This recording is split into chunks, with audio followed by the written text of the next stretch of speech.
Hey everyone, today I've got a conversation with you that I had with my friend Jeff Tkach. Jeff's the CEO of the Rodale Institute, which is a world leading organization on regenerative organic farming. I met Jeff a little over a year ago, and when we talked, he referred to a health situation that he had that became this pivot that gave his life the purpose and meaning that he now exists in. I got the sense that this was a deep story that had a lot of meaning for him. And so I was really grateful when he agreed to sit down and tell me about it. I can't wait for you to listen to this. Jeff's story had a lot of impact for me, and I know it will for you too. So here it is. Jeff, thank you so much for being here today. I'm so excited to talk with you. Oh, so am I. Nolan, this actually feels like a follow-up from 1 year ago. It was about 1 year ago that we were together in Ojai, spending a couple immersive days together and getting to know each other. And I felt like it's been long overdue for us to reconnect. So as much as you're considering this to be an interview, for your audience, to me, this is just an opportunity for us to catch up and see where this conversation takes us. Yeah, I love it. I love it. I've been working a lot with this idea of what I've just been saying is body work through different modalities and practitioners and experiences that I'm putting myself through or going through rather. The body has all this information for us if we're listening to it. And there's often times in our lives where our body is communicating to us. Sometimes it's screaming at us, but we've learned to suppress those communications. And so that's something that I've been looking at a lot in my life. Like, how have I been numbing out or just like not listening or ignoring these natural feedback loops that are here for me, to help me grow and progress and just be in touch with myself. And I'll say sometimes, though that sort of like body screaming is self-inflicted, like the way that I was just talking about. But other times it's not. And this is why I want to talk to you today, because I know you had this experience with Lyme disease and that it really shaped and changed your experience. So today I want to hear all about this and get into what that process was like and what you learned from it. But I thought perhaps to start, can you tell me about Jeff before Lyme disease and before this came to you? What was your life like? What was your mindset like? Who were you before Lyme disease? Sure. Probably best to give you the full context to go all the way back to Jeff as a young boy. So I was born and raised into a family, two great parents. I would say I was born into suburbia. I was a child of the 80s, and great parents, Catholic education, just people that my parents just, genuinely loving people and did everything they could. I was one of three boys. But honestly, Nolan, my earliest memories were being in a doctor's office. Like when you think about your first thoughts or your earliest memories as a child, I remember very vividly being in the doctor's office like all the time, starting at the age of 3 or 4 years old. So I struggled most of my childhood with like severe asthma and allergies, which then led to my parents, working with a doctor and the doctor prescribing lots of medicine, a lot of pharmaceuticals. And then that had a whole host of side effects. And so I was constantly tired, overweight, and sick as a kid. It was really those three qualities that shrouded my, let's say 4 to 13 years old. And it's really painful, to be honest with you. Like when I think about, trying to go out for sports or just that feeling of complete lethargy all the time, it was a really terrible way to feel as a young kid. And around the age of 13, I had a pretty significant injury that I sustained. I actually tried to go out for sports. I went out for the football team, and really bad idea. So 6 weeks into the season, I had a bad injury, and I broke my ankle. It was like a compound fracture, and I had to stay home from school for 4 months. I had to get pretty serious surgery, and it required me to keep my leg elevated for a couple of months. And I remember that was like rock bottom. And I remember seeing an advertisement come across the TV for a magazine called Men's Health. And I thought, well, that's something I should read, because I was utterly fed up with how I felt, and I wanted to get healthy. And so as any young kid in the early 90s would, rather than turning to social media or the Google machine, it was like a magazine. So I told my mom to buy me a copy of that magazine when she went to the grocery store, and she did. she brought it home, and while I was on the couch recovering from that injury, I probably read that one issue of Men's Health magazine cover to cover, I don't know, like 8 or 10 times. And I remember being so inspired by what it was teaching. And I then made myself a grocery list, and I said, "Hey, Mom, the magazine told me if I eat all of these foods and change my diet that I'll get healthy, maybe even have a six-pack like the guy on the cover," right? So that was her next assignment, and she came home from the grocery store with all kinds of fruits and vegetables and lean proteins and whole grains. At the time was like a health thing, right? So I started changing my diet and getting off of sugar. And over the course of those couple of months recovering from that injury, I went back to school like a new person. Like, I lost a bunch of weight. By the time I could get off the couch, I started doing like some weightlifting with my upper body while my lower body was recovering. And the kids didn't recognize me when I got back to school. They were like, "Whoa, like what happened to you?" So that was like a real seminal moment for my life. And then fast forward to graduating college, I got really into health and wellness all through my teens and into college. And I wanted to attempt to have a career in health and wellness. And so I went to work for this company called Rodale. And unbeknownst to me, Rodale was a health and wellness media company based in my hometown. And I didn't know it as a young boy, but I came to realize that they were the publisher of Men's Health. So this company that created a product that changed my life at 13 years old, lo and behold, was in my backyard. And when I graduated college, I went to work there and was able to couple my passion for health and wellness with my degree, which was in marketing. And I had a career working for 16 years for that company in advertising, but always working on health and wellness media brands. So that was a little bit of my journey pre-Lyme disease. Wow. So it's like this was deep in your existence from day one. Did you specialize in like a particular sport, or like were you going like the bodybuilder track? Like, did you have How did you know? a focus? Yeah, I mean, in like let's say now the mid to late 90s, like bodybuilding was actually like a thing, like weightlifting, powerlifting. This would have been like pre-CrossFit, and I got really into working out. So I really wasn't like a sports guy. I didn't play a lot of sports, but I was obsessed with the gym. I loved being in the gym.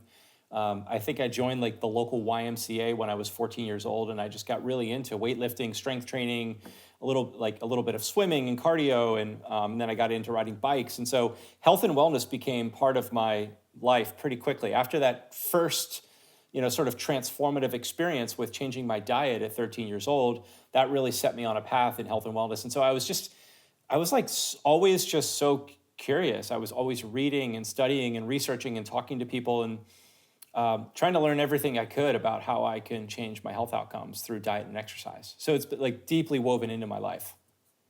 So you're always curious about like the new emerging research, new trends, fads, or whatever else is coming out. Like I imagine, especially if you were just working for Men's Health magazine, which I remember, you're always like on the front edge of trying to talk about what's in the ether and what people are talking about. Yeah, exactly. And this would have been pre Google, certainly pre internet, pre YouTube.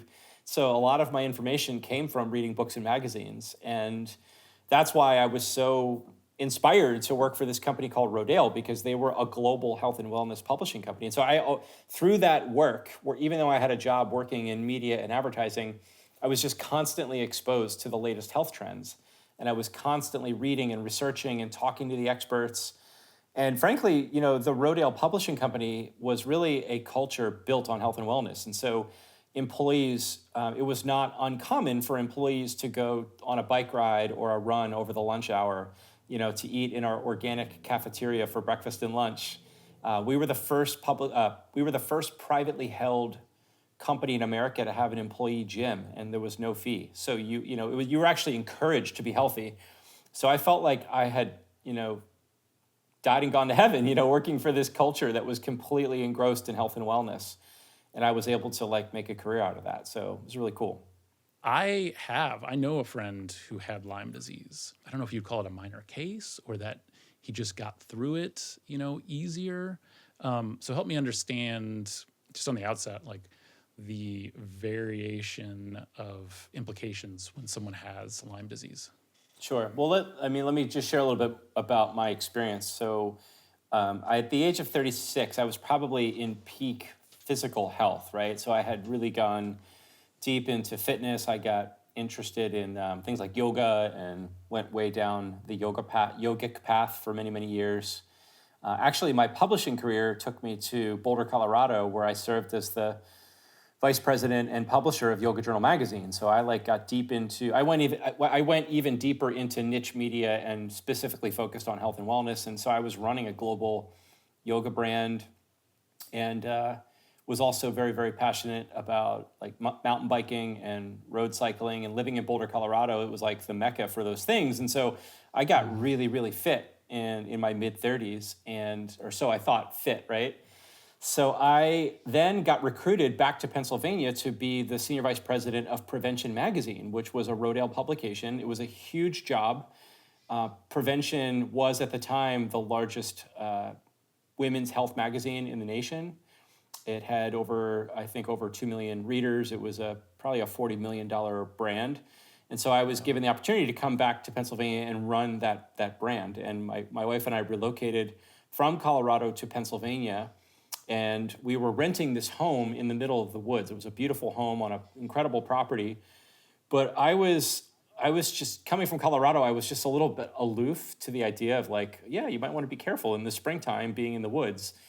And at some point in the spring, summer, fall of 2016, I must have gotten bit by a tick. I didn't know it at the time, but one day in early October, I remember just getting sick. It felt like a cold, and then the cold very quickly changed into like intense flu-like symptoms, where I was having incredible fevers and hallucinations, and wasn't able to sleep for a couple of days. Like I was really, really sick. And so I started going to a doctor at the local hospital. I was not really established at a medical doctor. And so I started just seeing a general practice doctor and explaining all my symptoms. And within that first week of getting sick, he said, you're going to be fine. You have a flu, stay home from work, and focus on getting rest. And the fevers just kept getting more and more intense, and so did the body aches. And I just had like screaming headaches. And in hindsight, like all the symptoms were there, and I just didn't know. And I remember even asking him I kept going back and forth to that doctor. And I think I even asked him for a Lyme test, and he gave me one. But the testing for Lyme disease is so inaccurate. It's a real problem, actually, where the testing through the traditional medical laboratories has a lot of false positives, false negatives. It's very inaccurate. And frankly, most doctors are pretty illiterate when it comes to Lyme disease. It's a very complex chronic illness. So my test came back negative. And through the course of those next couple of months, October, November, December, I just kept getting sicker and sicker. And like I'd try to go back to work for a couple of days, and I'd keep having these crashes, and I just knew something was wrong. And like my body and my mind just started completely shutting down. To the point, Nolan, where I was starting to suffer from panic attacks, like out of the blue. Like I had never experienced a panic attack before, but my body was just getting so depleted and run down. And I think my body just was reacting to this illness that it was getting no relief from. So finally, that same doctor at the end of that year, by around Christmas time, wrote me a prescription for an antidepressant and convinced me that it was all in my head. And so I ended up going on medical leave. I couldn't keep working, and I was in bed between Christmas and New Year's Eve of 2016, completely depressed. I had zero answers to what caused this terrible health collapse, and frankly, I had no answers. I had no help, and that's when I began to take matters into my own hands. Did some of the anxiety come from just like not trusting yourself at that point? Because imagine if you're like getting better and then you get sick again, you're getting better, then you're sick again. There's this kind of just like wavy feeling of like, I don't know what's up and what's down. I can't depend on myself anymore. Yeah, I think the panic attacks came from the fact that everything in my life was falling apart. Again, I had so much confidence in my health for so long. I was such a highly capable, person, not only in how I lived my life, but also professionally. I was regarded as a person in leadership, and my job was falling. I couldn't stay healthy to keep working. And, frankly, it took its toll on my marriage. My wife was watching me go through this terrible collapse, and I think she was scared. She knew that I had taken on a lot that year with that new job, and I think she saw me having a breakdown, and I was watching her worry about me. And so it just became this whole, interwoven cacophony of worry. Gosh, so what was there a breaking point or a rock bottom? I mean, like you said, you started to take matters into your own hands. What what did that moment feel like? And what was your step? Yeah, rock bottom would have been those first 3 weeks of January 2017. I was on medical leave. And the way that works through most insurance companies is that if your employer, if your doctor writes you a letter to your employer suggesting that, that you no longer can work or that you need to take a longer duration of time off from work, you then go on disability and you can't communicate with your staff. You can't send or receive emails. You can't work. So I left work on December 27th and never came back after the new year. So my employees had no clue what happened to me or what was the cause of my breakdown. And it was so depressing, frankly, to leave this job and to leave people hanging in a lurch. And so I would say rock bottom was in that time period.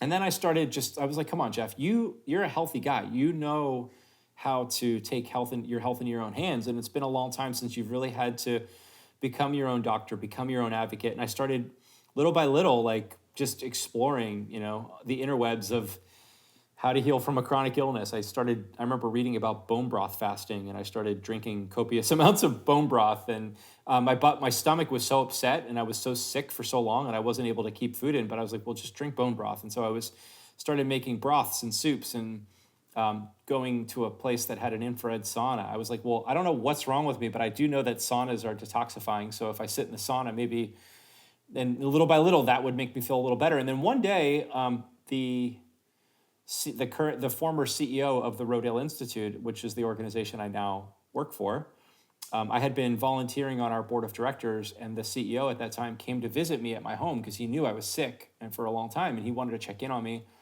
And that's when he told me about this guy named Dr. Bill. And Dr. Bill was his wife's doctor, my friend's wife's doctor. And my friend explained to me that Dr. Bill practiced something called functional medicine, which was kind of like analogous to regenerative organic farming. It was a systems-based approach to healthcare. And he explained that Dr. Bill was really good at working with patients that had chronic illnesses like my friend's wife. And so I thought, well, I have nothing to lose. Where is this guy's office? And so we did a little research. I looked him up, and his office was, unbeknownst to me, 3 miles from the home I was living at the time. And my friend explained that he's really hard to get into. He has a lot of demand on him, so I don't know how soon he'll be able to get you in. So I called the next day, and he had an opening that Saturday morning, which was a complete miracle. So I ended up going to meet Dr. Bill. It was a Saturday 8 a.m. appointment, and I remember I didn't leave his office till 11:30. Like, he put me through his whole process and spent a lot of time doing diagnosis and asking me lots of questions, and then running some tests and I remember leaving there feeling for the first time some hope. And I kept working with him, and that's when he began doing deeper blood work that wasn't covered by insurance. And that's when he found that I had chronic Lyme disease, and I had probably been sick for many months by that point. Wow, that had to have been such a relief just to get an answer. I'll never forget how that feeling, to felt. this experience that you've had. Yeah. Yeah. What was that like? I actually remember calling my mom. That she was the first person. She had been so worried about me for so long. And I remember calling her, be like, listen, I found this guy, and like, he doesn't exactly know what's going on, but he's giving me reason to hope, and he's doing the work. He's asking all the right questions. And I'm like, for the first time, I'm like, I actually think this guy can help me. So I had been through 7 doctors by that point. So it was that former general practice doctor, and then he had put me through the ringer of all these specialists at the local hospital, and it got me nowhere. And so, yeah, so then over the course of that next, it probably was a good couple of months. Within a couple of months, I started feeling better. I got back to work.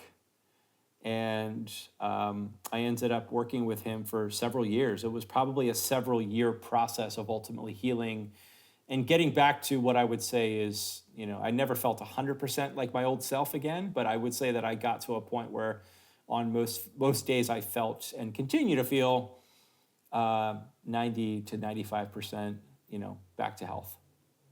What sort of interventions or changes or even medicines began to be implemented to facilitate the change? Yeah. So the very first thing he started to do was treat me for detoxification. He wasn't quite sure of the vector or whatever the cause of the illness was, but he knew that opening up the body's detoxification pathways was the first step. And so he was explaining that to me. So he put me on some pretty strong supplements. One's called glutathione, which is an amino acid that's really, really good at potent at detoxification. He put me on some herbs like chlorophyll and some other things that cleanse the liver. And he was encouraging me to continue to use the infrared sauna. And detoxification was step one. Okay, and are these interventions like some of the supplements that you just talked about? Like, are these things you have to continue to this day to to keep yourself up? Like, do you consider yourself healed at this point? By the way, that was step one of like 93 things I did. So I'm sure. Yeah. Sure. So from there, we started doing more blood work, and he found the Lyme, and then on top, he explained to me that chronic Lyme disease is usually something that traditional antibiotics, you're kind of too late stage for that. So if you were to have a tick bite, that's called an acute infection, and you would go to the doctor and get a course of doxycycline and take it for a couple of weeks, and you'd probably be fine.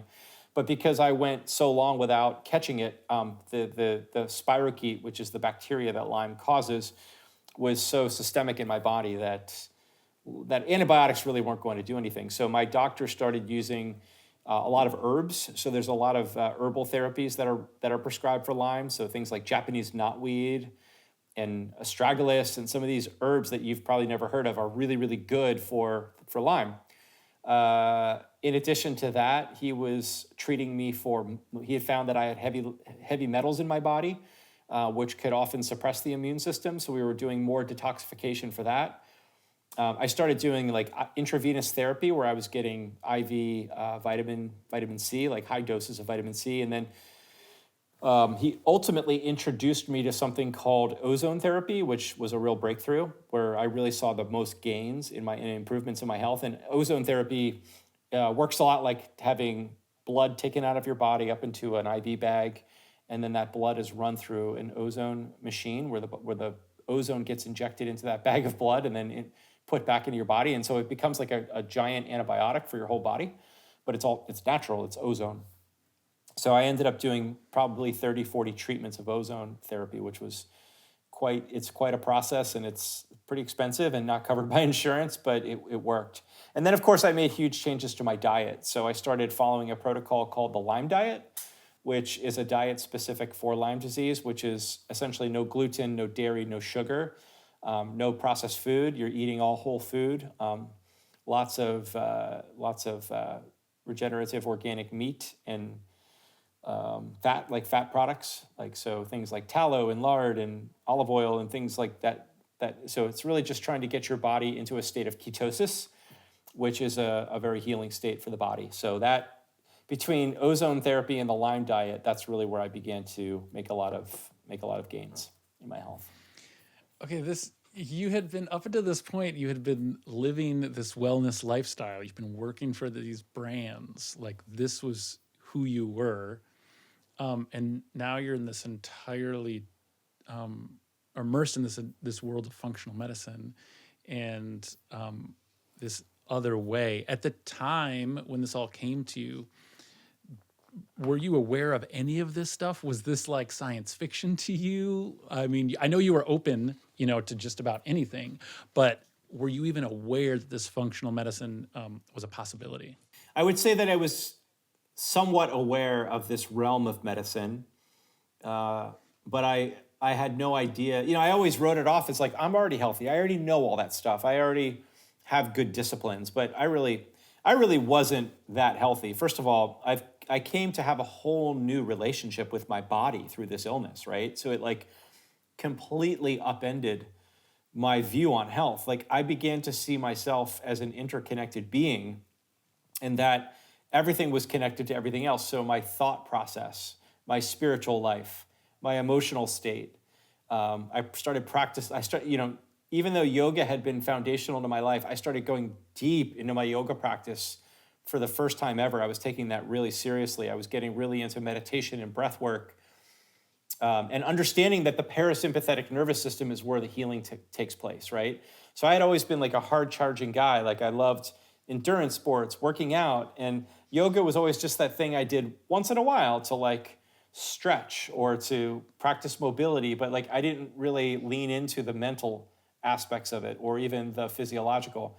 So I was beginning to develop a whole new relationship with my body, and I was redefining what true health was. I actually put all of my emphasis went from being a very sympathetic personality to a parasympathetic personality. Like, how calm could I get myself? How could I? Because my sleep had been so disrupted through this whole ordeal, that sleep became my new focus. Rest became my new focus. Breathing, walking, all these things that I took for granted were actually the things that became my medicine.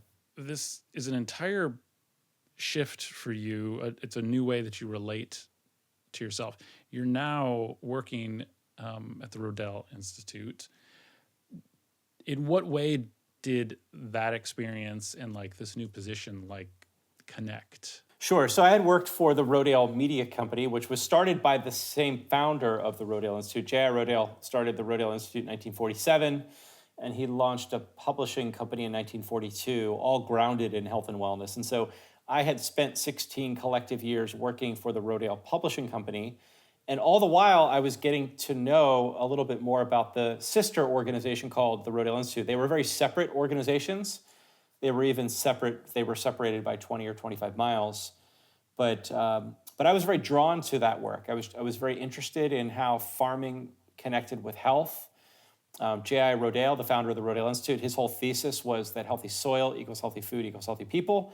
And so he was trying to connect agriculture with human health. And I thought that was, I had a sense early on, the more I got to know his story and that body of work, that the health industry was really missing the main point, which is that our farming system is broken.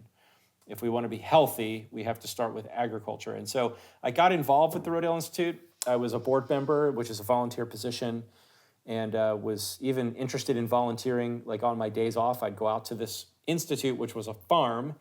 And on the farm, I would do farm work because I was really interested in like understanding agriculture and how it all worked. And so I had that foundation and that background. And then when I got sick, I started to question everything. And, frankly, I was a career sort of corporate climber. I had always been an achiever in corporate America. I was very successful in my publishing and media work.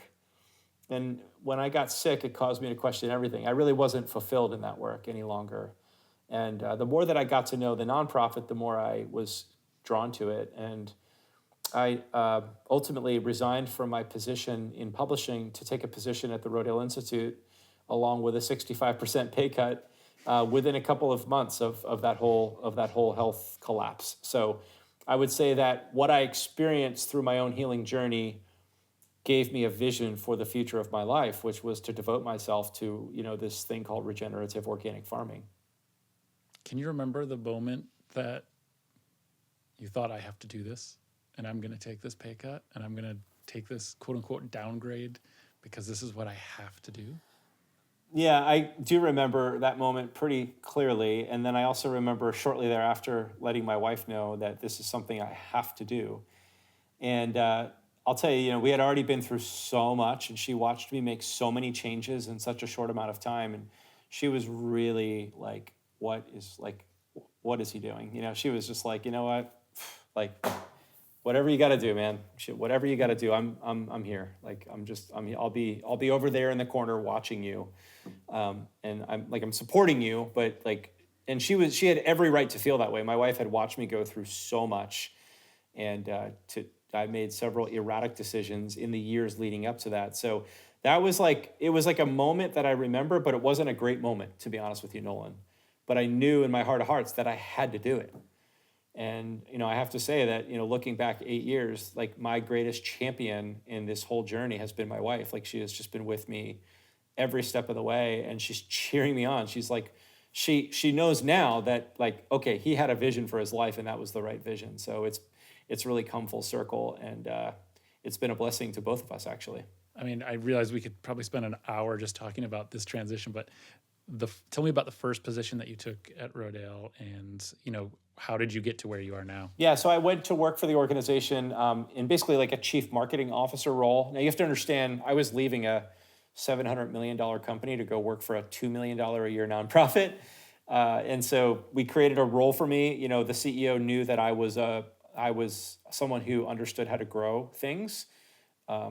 In my work in corporate America, I always ran businesses and understood marketing, development, how to tell a story, how to build a network. And so he just said, go do that. If we're gonna grow this nonprofit, like we need you out there banging the drum and creating opportunities for the organization. So my job was the chief impact officer, which was the title that I had. And I was essentially overseeing about 40% of the organization, which included functions like development and marketing and communications and public relations. I know that Rodale does a lot of different things.